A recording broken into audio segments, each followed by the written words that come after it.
Hey, thank you for tuning into another episode of the AutoFix Advisor Cast with your host, Michael Doherty. Hope everyone's doing well, staying healthy, and staying cool. Literally, we're still having a huge heat wave across the United States. And hoping where you work, you got AC up front, AC in the back for the technicians. If you don't have AC in the back for the technicians, please find a method to keep them hydrated. Extremely important, not only for efficiency, but to make sure that they are staying alive.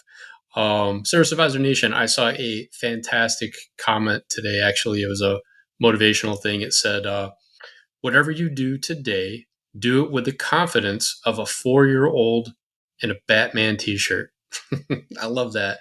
Whatever you do today, do it with the confidence of a 4-year old in a Batman t shirt. That's so cool. So, as service advisors, obviously, we have to have confidence when we're talking to our customers or new prospects, right? Calling in for, interviewing us for services or to see if they want to come in and do business with your shop or not. So again, confidence is key. But I put together kind of a little list of, I will call it top 10 action items, if you would, for service advisors. And all of them include confidence as well, but some more than others. So number one, master your greeting.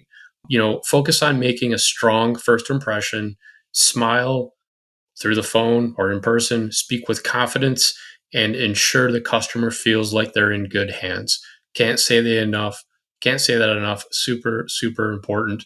Again, if they're in person, if they're on the phone, even when you're emailing, there's a way to, speak eloquently with product knowledge that way, texting them, whatever their communication method is. But again, you are the expert in your field and, use that booming voice, right? Use that booming voice of confidence to let them know they have selected the right shop. They made the right decision to come to you. You got them. You're going to take care of them. And, you've got this, just exude confidence. And that right there is going to make a huge difference compared to a lot of other shops.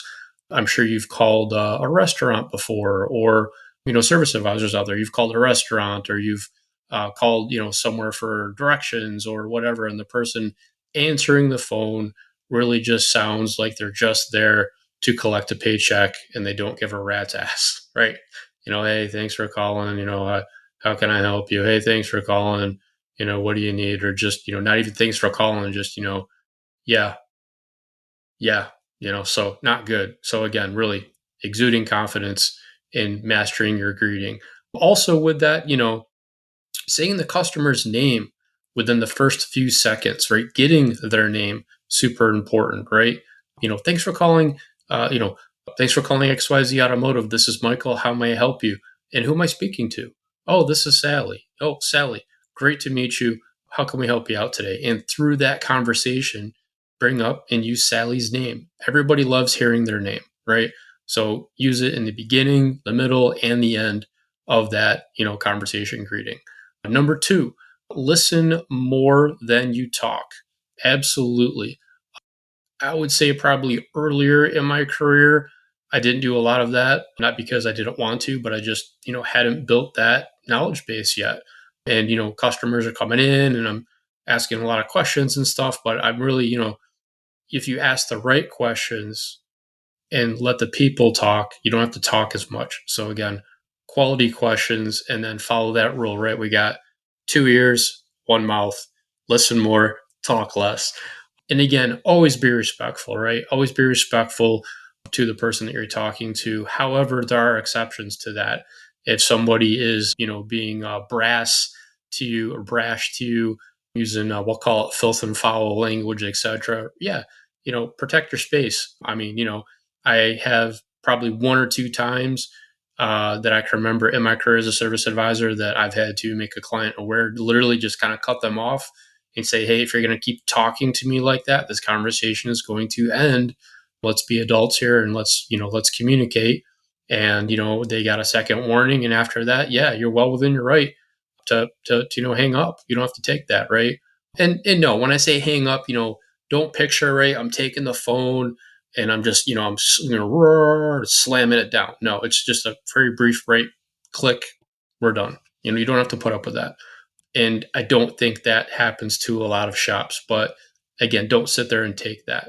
But again, in that situation, I wouldn't listen to more of that. I'd probably do a little more talking and let them know what that fine line is. But again, listen more than you talk. The action item, become a master listener, right? Take the time to understand the full scope of the customer's concern before recommending a service, right? So, case in point, hey, you know, thanks for calling XYZ Automotive. This is Michael. How may I help you? Hey, I wanted to know if you guys did AC work, and when can I bring my car in, right?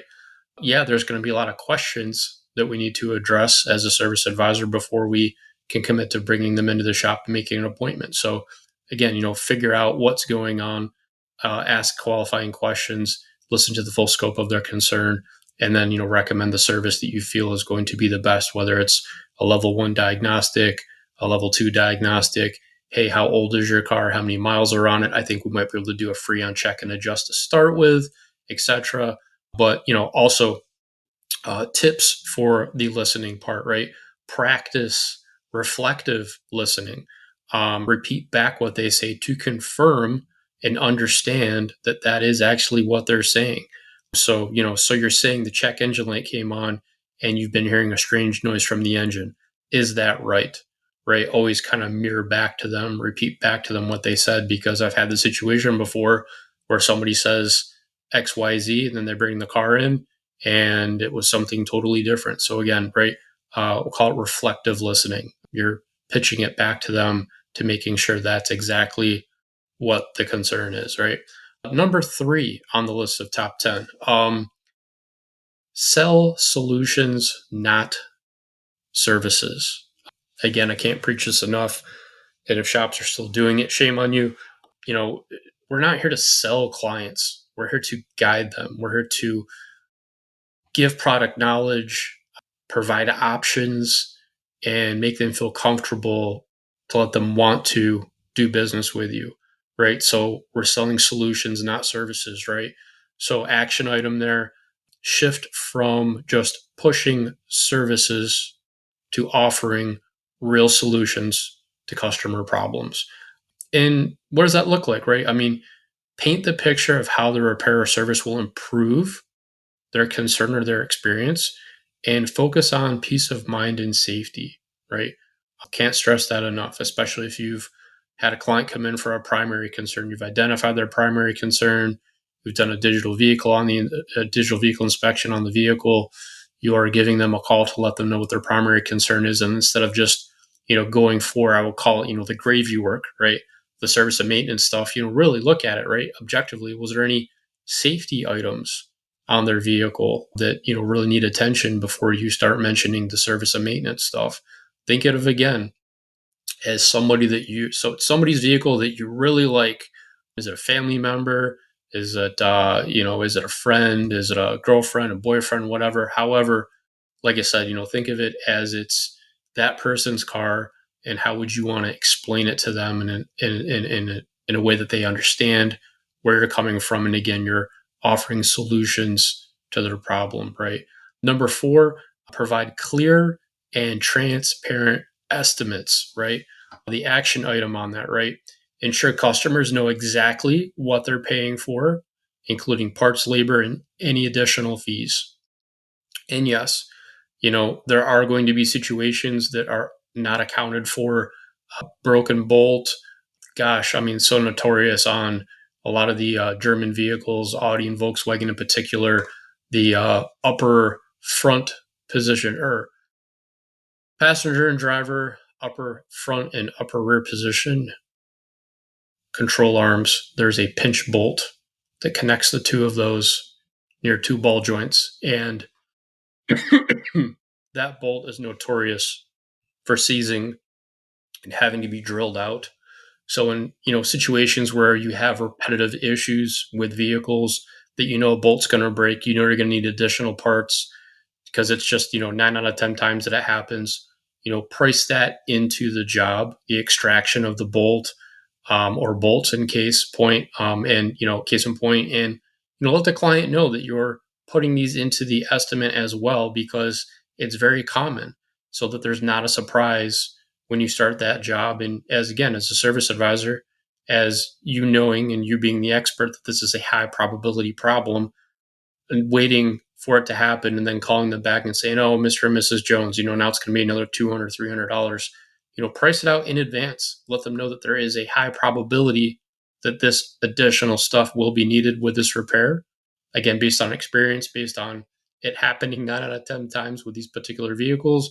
And we've priced this out in advance for you. That's part of that job. However, if we determine that it's not needed, that additional parts and labor is going to come off the job.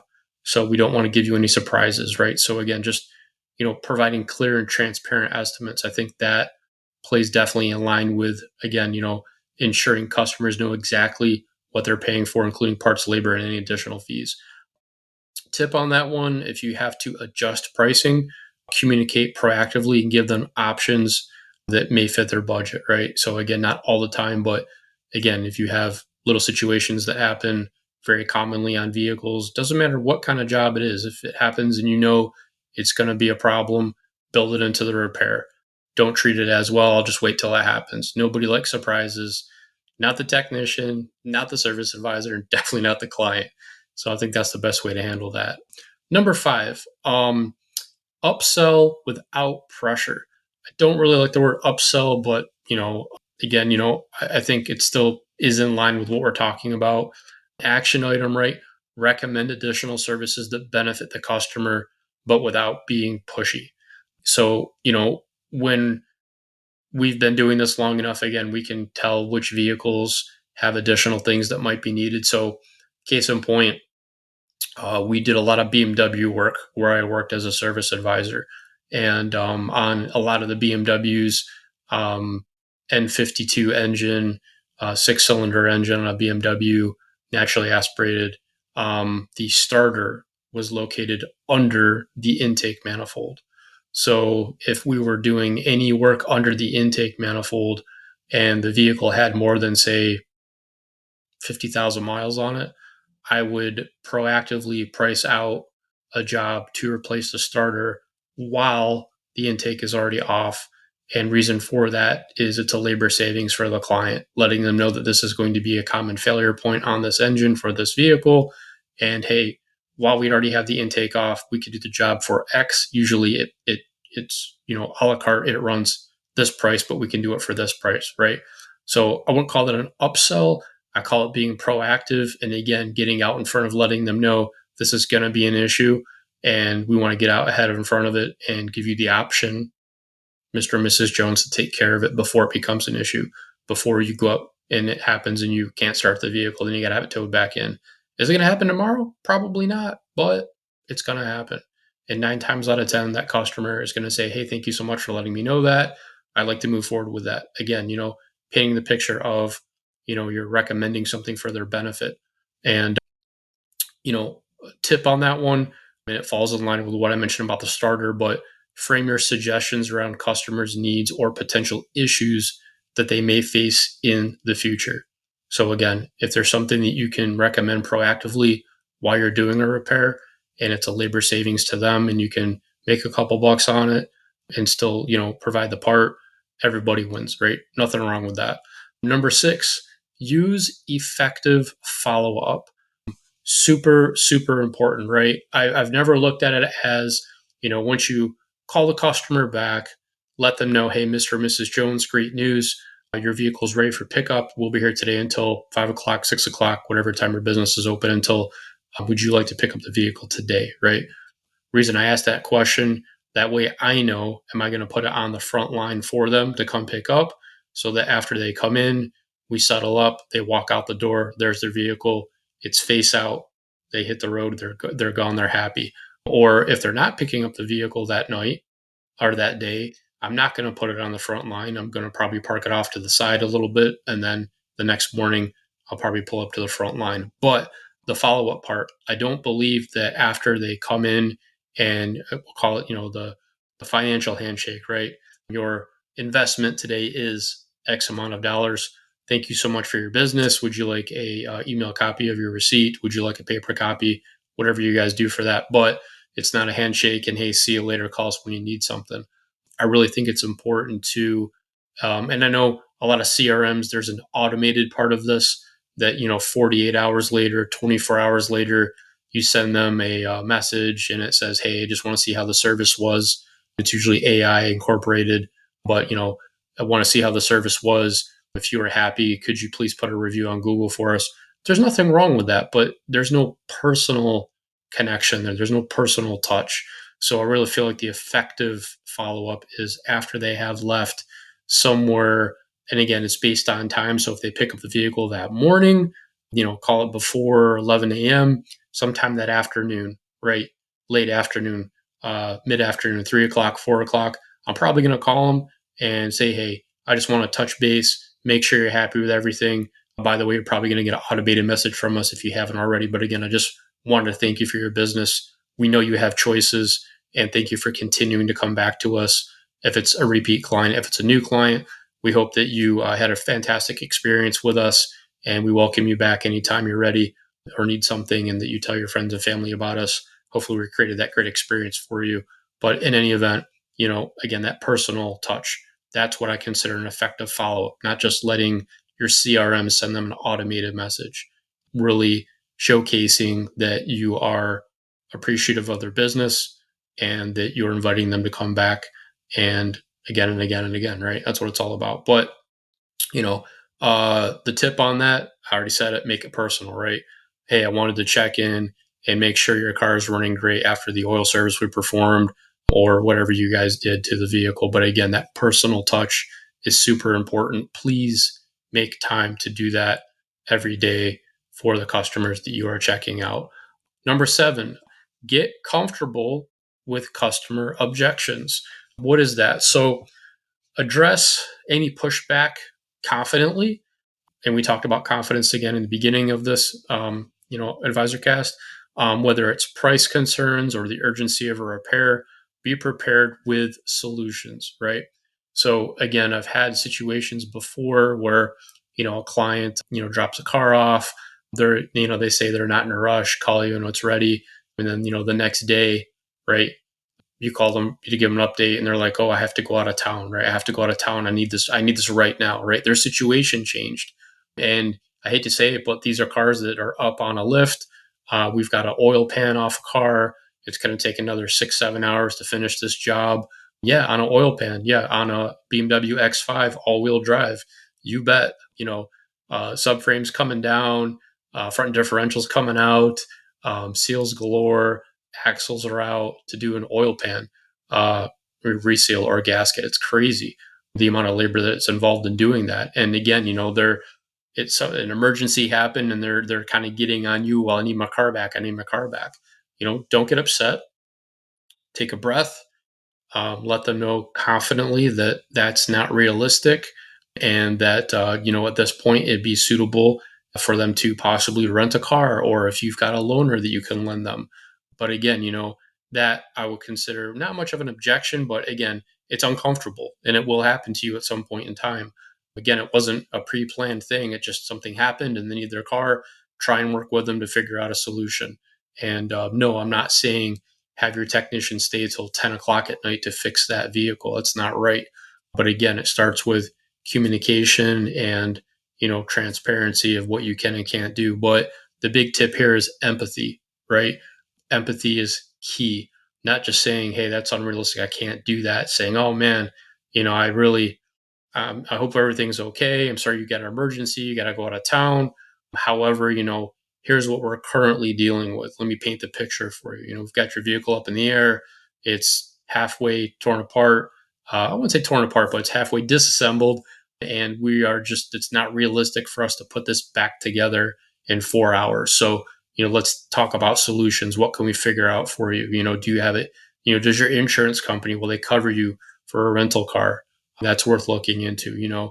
I will check internally if we have a loaner car we could lend you. You might have to rent a car. Again, talk about solutions and, come up with one. But again, empathy in those situations is key. Number 8, know your shop's services inside and out. Yes, absolutely. And if you're not sure, don't talk about it. Find out. Never say something that you're not sure about. say, you know what, that's a great question, or I'm not sure, I'll be happy to inquire and get back to you.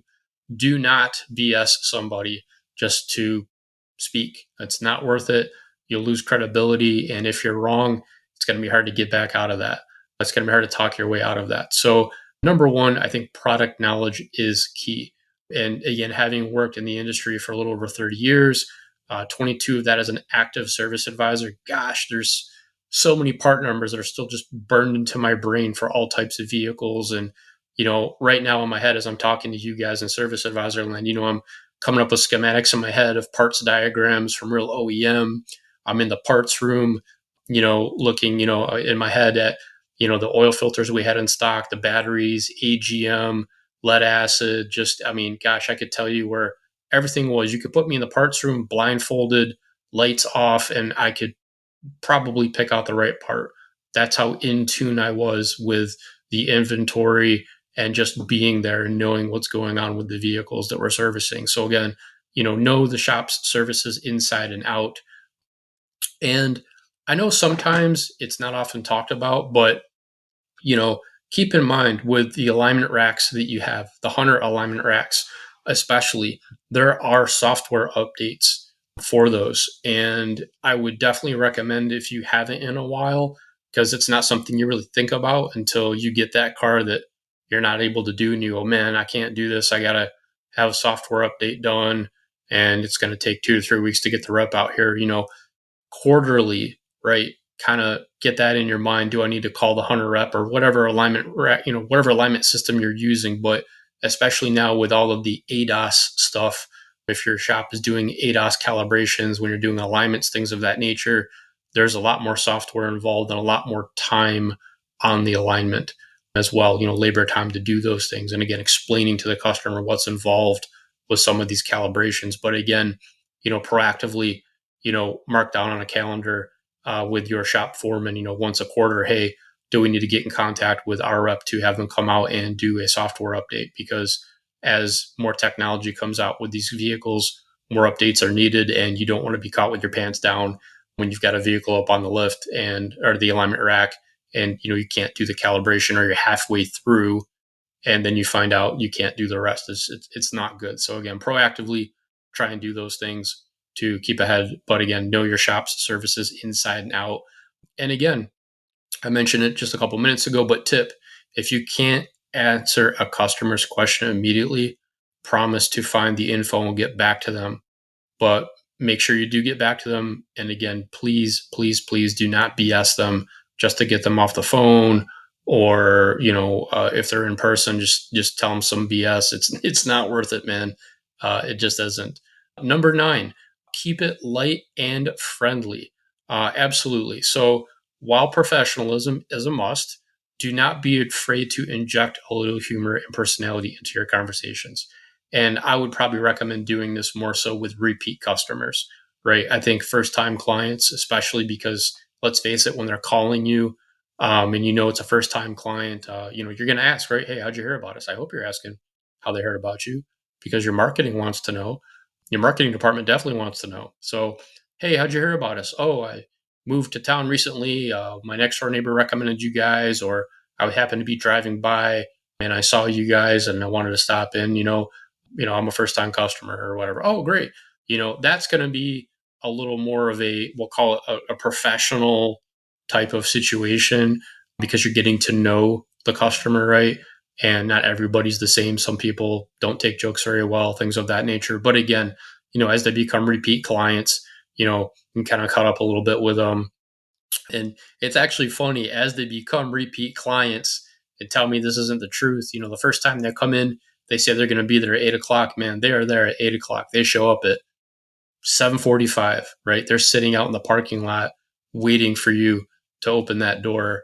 They're in there, usually first customer of the day. That's just how it works. Their second visit, probably on time. Third, fourth, fifth visit, not on time. They're kind of, half hour late, 40 minutes late. You're calling them a half hour and, hey, John, I just wanted to see if you were still coming in today. We had you on the schedule. Oh, yeah, man. I was getting a coffee. I'll be there in a little bit. Don't worry about it. I'll be there in a little bit. Okay. they really get loosened up, by the third, fourth, fifth visit. And no, I'm not saying that's everybody, but I definitely have had my fair share of, we'll call it lackadaisical people that don't have time commitments. But hey, point is they showed up. Let's get it going. Let's make them happy. But it's just so funny. Like once they get comfortable, they just kind of like let their guard down and they don't show up on time.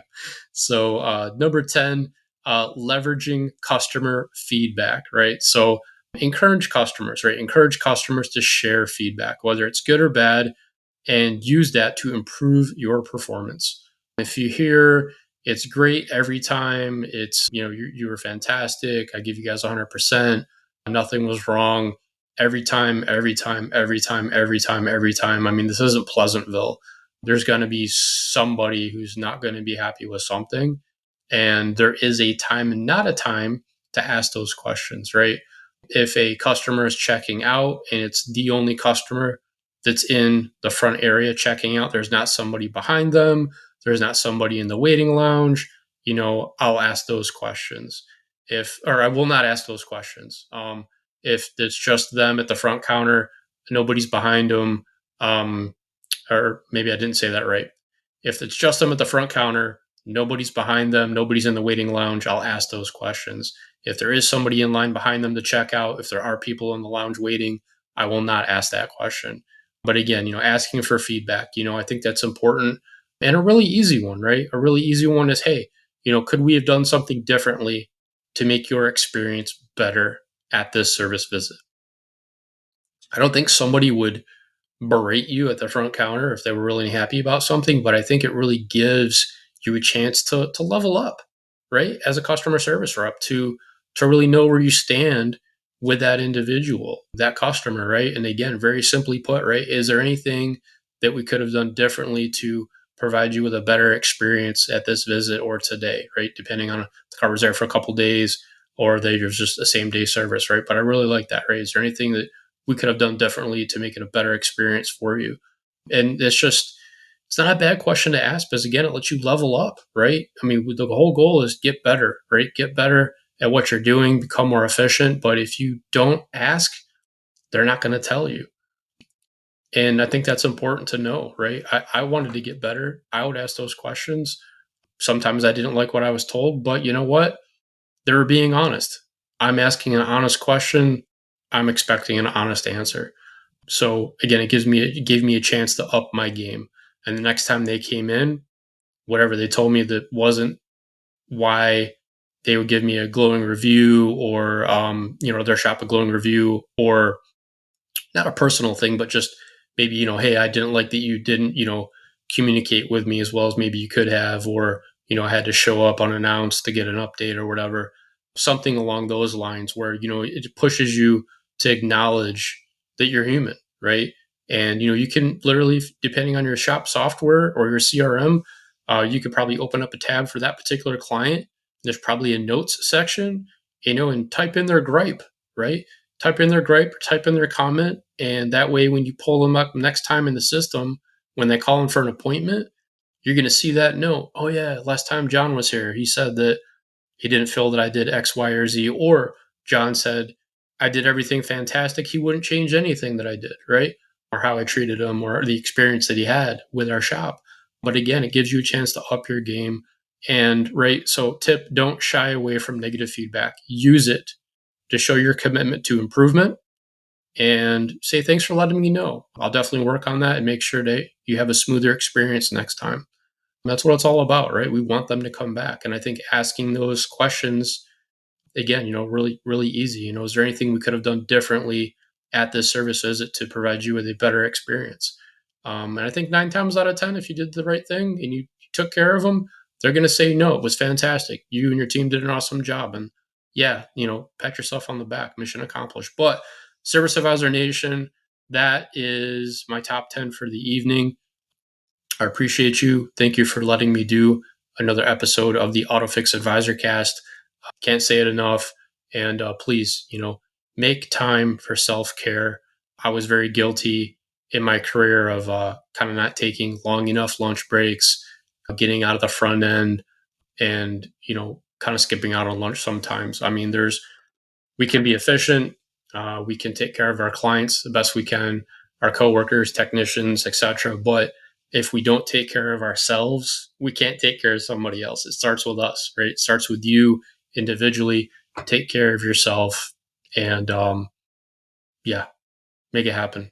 Love you guys. Appreciate you. And till next time, thank you, Service Advisor Nation. Have a good one.